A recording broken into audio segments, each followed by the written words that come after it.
The following is a production of Neural Network Media and is completely AI generated. It is intended for entertainment and educational purposes only. Good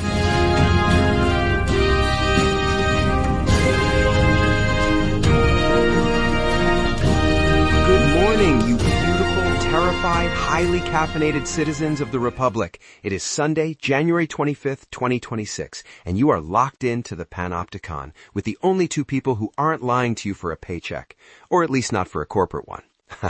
I'm Julian Archer, the silver fox who's seen it all and lived to tell the tale. And I'm Maya Thorne, currently on hour 15 of my daily screen time odyssey because the world is in its terminal velocity collapse era and someone has to keep the receipts. Yesterday was a total fever dream with the Minneapolis occupation and the Fourth Amendment being ratioed out of existence. Oh, it was a horror show, pure mayhem.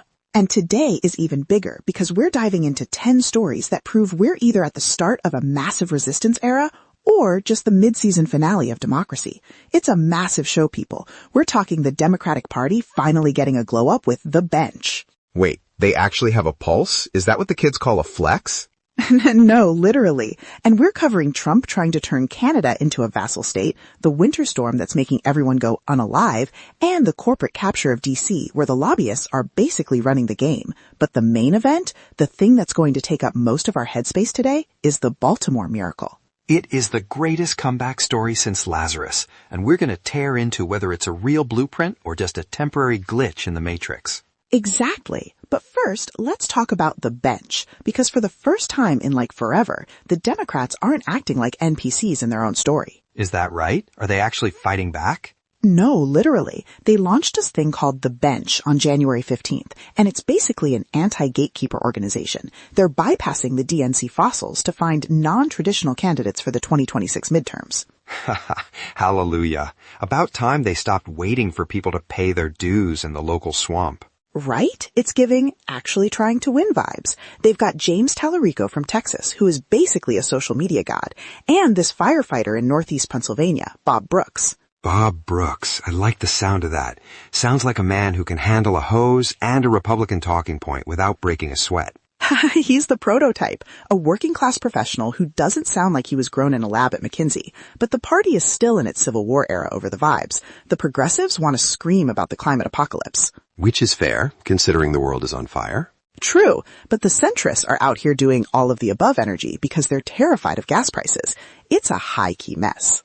Look at me. They better figure it out fast because Trump is currently trying to start a trade war with Canada? I mean, spare me. No way. Did you see the Truth Social post?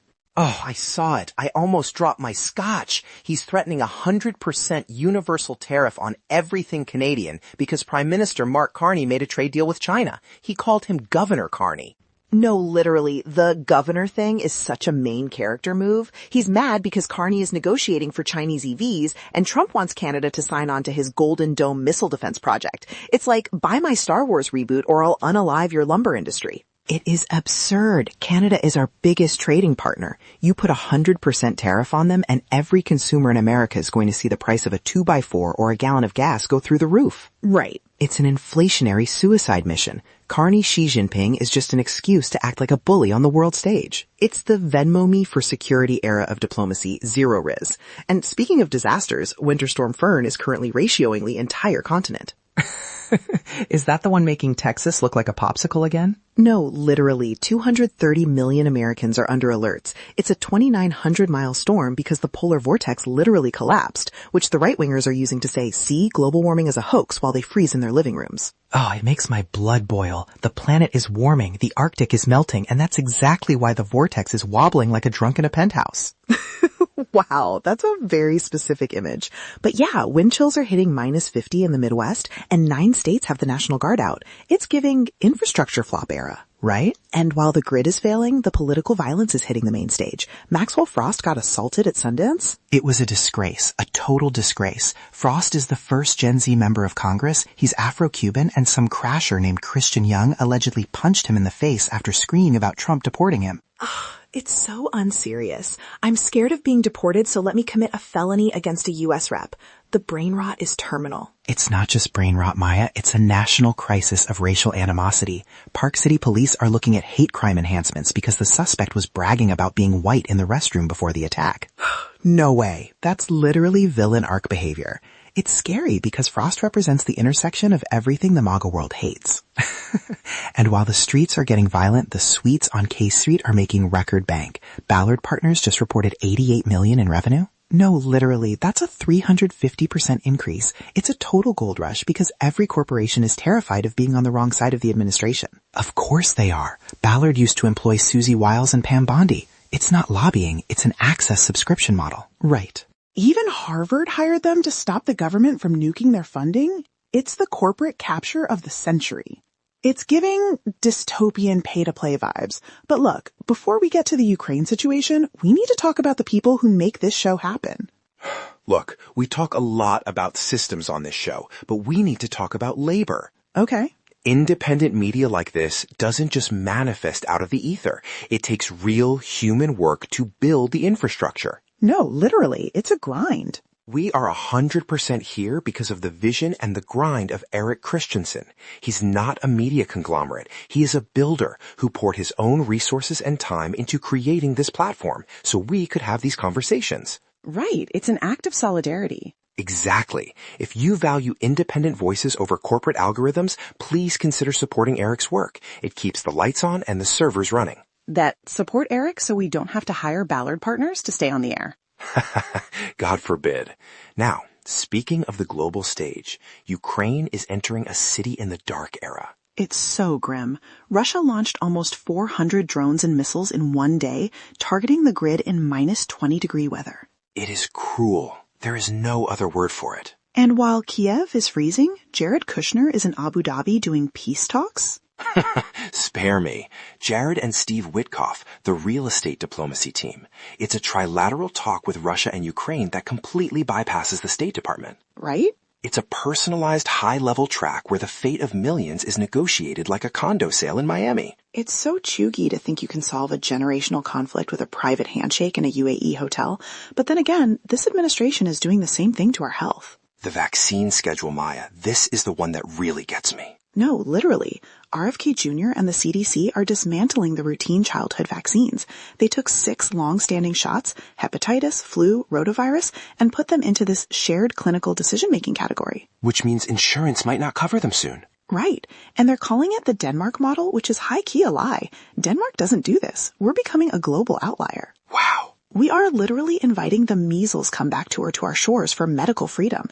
It's such a flop era for public health. It's a war on the future, and they're doing it while trying to kill the Senate blue slip so Trump can appoint his personal lawyers like Alina Habba as U.S. attorneys. Alina Habba? Is she going to represent the government with the same success she had in court last year?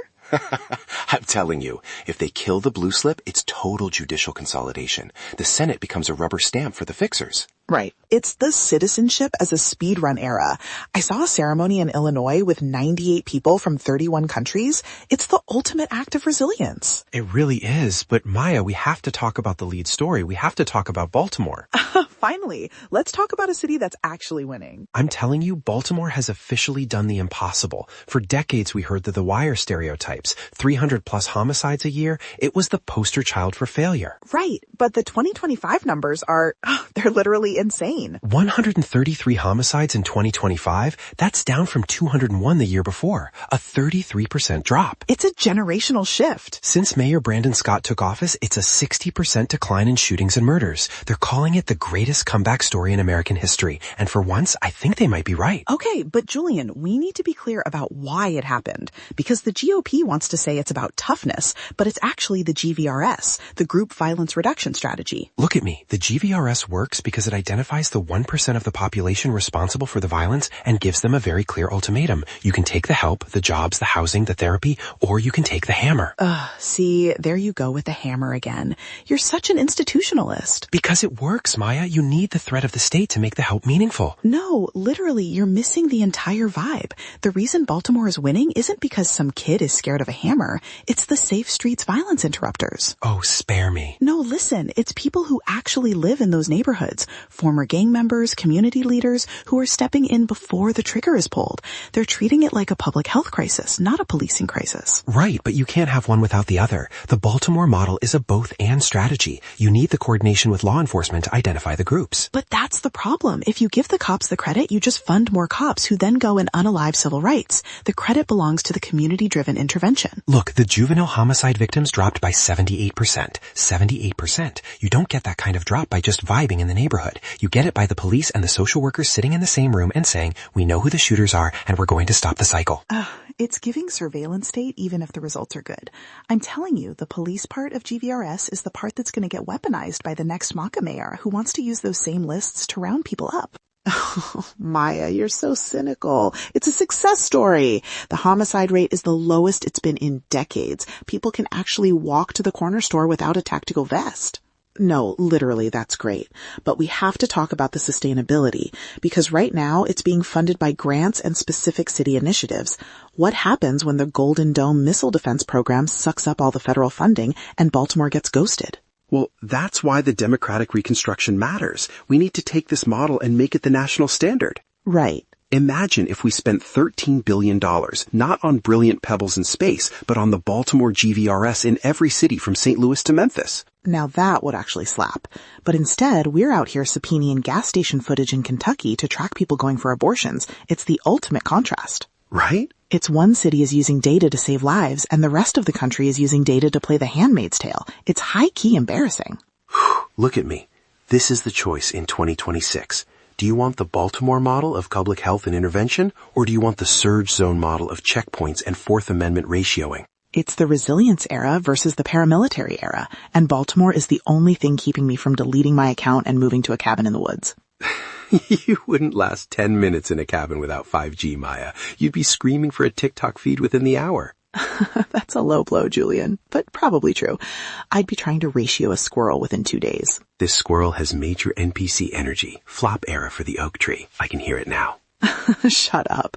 But seriously, Baltimore proves that tough on crime is a dead ideology. It's chuggy, it's mid, it doesn't work. It's more than mid. It's a failure. We've spent 40 years locking people up, and the violence only stopped when we started treating people like human beings. No, literally, what a concept. Treating people like humans saves lives. Who would have thought? Apparently not the GOP. Anyway, what a show. We've covered the governor of Canada, the vaccine apocalypse, and the one bright spot in Maryland. Right? It's a lot to process. I need to go lie in a dark room and look at memes for 3 hours to recover my soul. Just make sure they're Baltimore success memes. We are out of time, Patriots. Stay sharp, stay loud, and don't let the polar vortex take your spirit. And for the love of everything, if you see Ted Cruz at the airport in a parka, do not, I repeat, do not give him your seat. He can fly, coach. See you in the Panopticon. Bye. Seriously, check your screen time. It's a jump scare. Anyway, we're done. Good night, America. Wait, did we mention the gas station subpoenas again? Tomorrow, Maya. Tomorrow. We're out.